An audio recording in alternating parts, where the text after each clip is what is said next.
સમસ્ત બારગામ ખારવા જ્ઞાતિના નવનિયુક્ત વાણોટના સન્માન પ્રસંગે રાજ્યના વન અને પર્યાવરણ મંત્રી મોઢવાડિયા પંચાયત મઢી ખાતે પહોંચ્યા હતા, જ્યાં તેમણે વાણોટને શુભેચ્છાઓ પાઠવી સમાજની એકતા અને સાગરખેડુના વિકાસ માટે સરકારની વિવિધ યોજનાઓ અંગે માર્ગદર્શન આપ્યું હતું.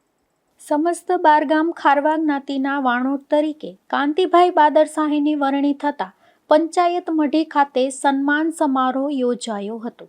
આ પ્રસંગે રાજ્યના વન અને પર્યાવરણ મંત્રી અર્જુનભાઈ મોઢવાડિયાએ ઉપસ્થિત રહી નવનિયુક્ત વાણોટને શુભેચ્છાઓ પાઠવી અને તેમની નવી જવાબદારી સફળતાપૂર્વક નિભાવવા શુભકામનાઓ વ્યક્ત કરી હતી. મંત્રીએ જ્ઞાતિના આગેવાનો અને મોટી સંખ્યામાં ઉપસ્થિત સમાજજનો સાથે સંવાદ સાધી સમાજની એકતા, સંગઠન અને પરસ્પર સહકારની ભાવનાને વધુ મજબૂત બનાવવા સૌએ સંયુક્ત પ્રયાસો કરવાની જરૂરિયાત પર ભાર મૂક્યો હતો.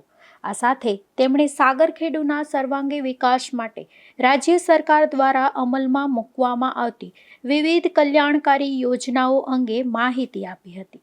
શિક્ષણ, કૌશલ્ય વિકાસ અને સરકારી યોજનાઓનો મહત્તમ લાભ લઈ યુવાનો માટે સ્થાનિક સ્તરે રોજગારી અને નવા વ્યવસાયોની તકો ઊભી કરવાની જરૂરિયાત પર પણ તેમણે ભાર મૂક્યો હતો.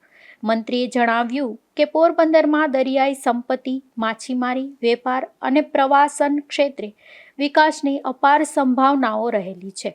સરકાર અને સમાજના સંયુક્ત પ્રયાસોથી સ્થાનિક રોજગારીનું સર્જન થશે અને યુવાનોને પોતાના વતનમાં જ ઉજ્જવળ ભવિષ્ય મળશે. આ પ્રસંગે અનેક આગેવાનો અને મોટી સંખ્યામાં જ્ઞાતિજન ઉપસ્થિત રહ્યા હતા. નિપુલ પોપટ સાથે અશોક થાનકી, ગુજરાત ન્યૂઝ, પોરબંદર.